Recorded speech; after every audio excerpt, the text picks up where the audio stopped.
That's all fine. October Red Boxing. What's that say? Everything, well, no, nothing, everything for a reason and nothing before its time. As you should know as a boxer, it's all about timing. I love that. I love that.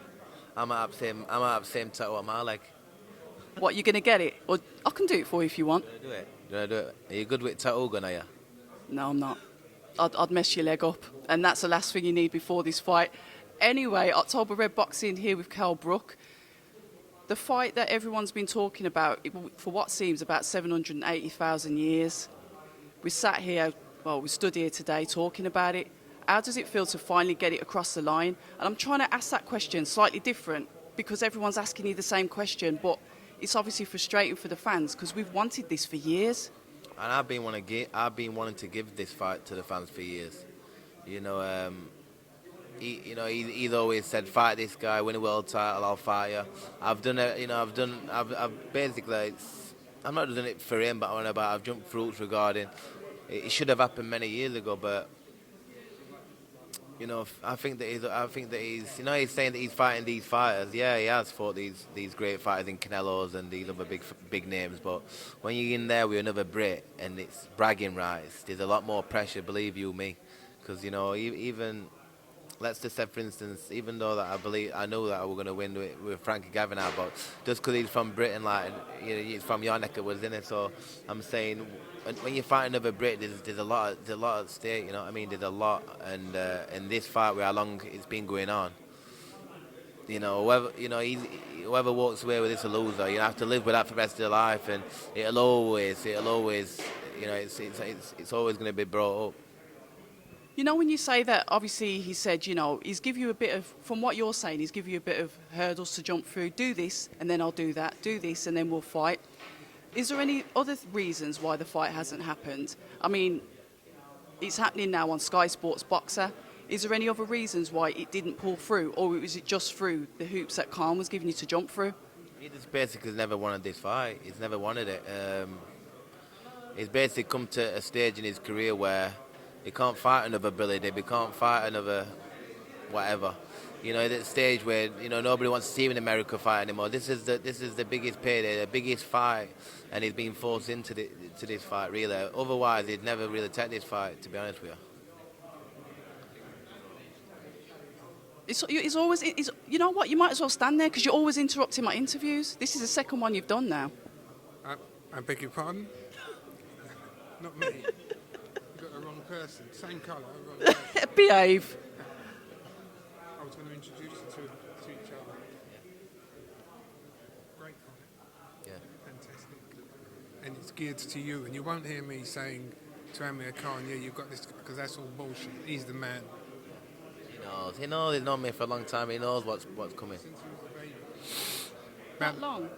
Well, since he was an infant, you know, as far as boxing is concerned. But it's got that longevity, and also it's got that fan appeal. That's what we all know. And if you look at the pedigree, who's been doing what recently? It's really interesting. Okay, I'm going to run over and speak to Pops. I wanted you to get in on the shot because you're like the Kaiser Sose of boxing. Ambrose Mendy. The Kaiser, you got to get in because I haven't got a wide angle lens, so you got to get in so we can see who you are.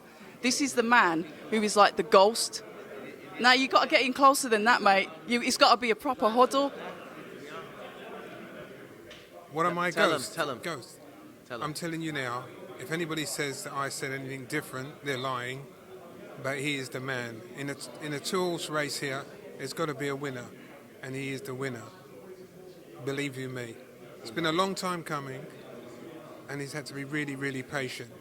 I'm sure Amir's going to bring a lot to the table, And the one thing I hope we do see at the end of it is a hug and an embrace. But for every second of every minute of every round of this fight, there's going to be one dominant fighter. Listen to me, it's going to be Kell Brook. You heard it from Kaiser Sose of boxing himself, Ambrose Mendy, the man that appears and disappears. Well, what do you think of that then? Somebody that's as experienced in boxing as Ambrose giving you the 100% full backing? Because, you know, he knows his boxing. He knows he's been around it a long time, many years, and people really know the boxing. No, there's only one winner in this fight. So the fact that the fans are going to get to see. That's the main thing. It's just about giving back to the fans. They built me up all through my career, the highs, the lows. I just want to give them the fight that they've been asking for years, and for myself. This is the fight. This is the icing on the cake for me in my career. I've become well. I've done everything asked for. Of a fighter. I've been in these big fights. So this is a grudge match. This is something what I need him, just to finish my career off. And that is one of the questions I was going to ask. You said talk about finishing your career off. So, win, lose or draw, what happens next? No, I'm just saying, obviously, I'm not saying that this fight is. I'm saying I'm on the third trimester in my career. I am. There's not tons of fights left in me. That's all I'm trying to say. But all I'm saying, if I did retire after this, that I've nailed it in my career. I've had everything what a fighter wants in a career. A world title, moving up 2 weights, Golovkin pound for pound, another pound for pound, Crawford pound for pound, and now a serious grudge match. What's been going on for years. It's a magical career. I did enjoy very much your match with Triple G. It didn't end your way, but what I will say that you demonstrated in that fight is tremendous heart. And you just really weren't giving in. Your counter-punching is something that I admired.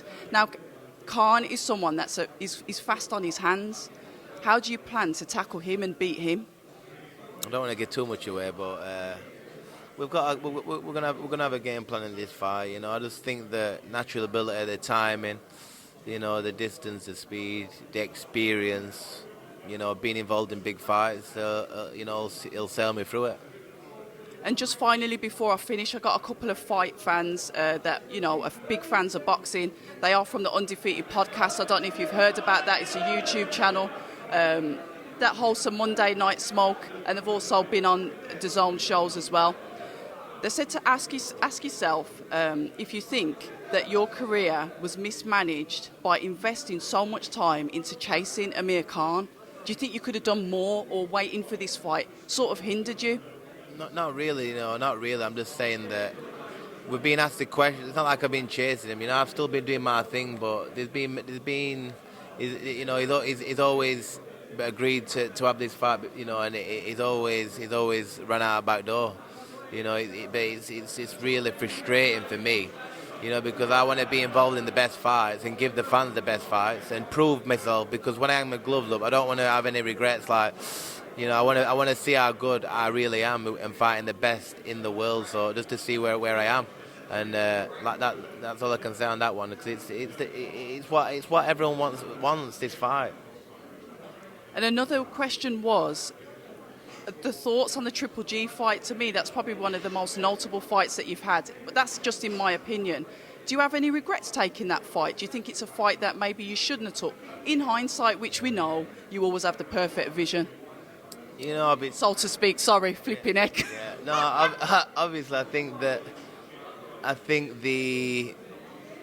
obviously being injured in the fight and being losing, like thinking about you could lose your sight is much greater than the money or anything else what comes with it. I think obviously that's the negative, but obviously I don't regret, because nobody's ever done that before. I shocked the boxing world. I went in there with the guy who were killing everybody. Nobody gave me enough respect. I went in there, showed you what balls I've got basically, and I showed a blueprint really how to beat the guy. So you've got to take positives and negatives from that fight. But when it's all said and done, it's part of my legacy. It's part of what I've done in the game. Spot on. Listen, thank you for taking the time. I know you're busy. I know you've got to go and film. The gloves are off. I'll be there, ringside, watching that fight. It's a fight that I'm looking forward to. Honestly, frustrated that it's taken so long, but I'm happy that it's happening now. Everything for a reason and nothing before its time. Exactly. October Red Boxing with Kell Brook. Until the next time. Hi, and thank you for watching October Red Boxing. Like, subscribe, and tap the bell for notifications. You can also find us on Instagram at October Red Boxing and on Twitter, October Red UK. And remember, at October Red, we stay ready.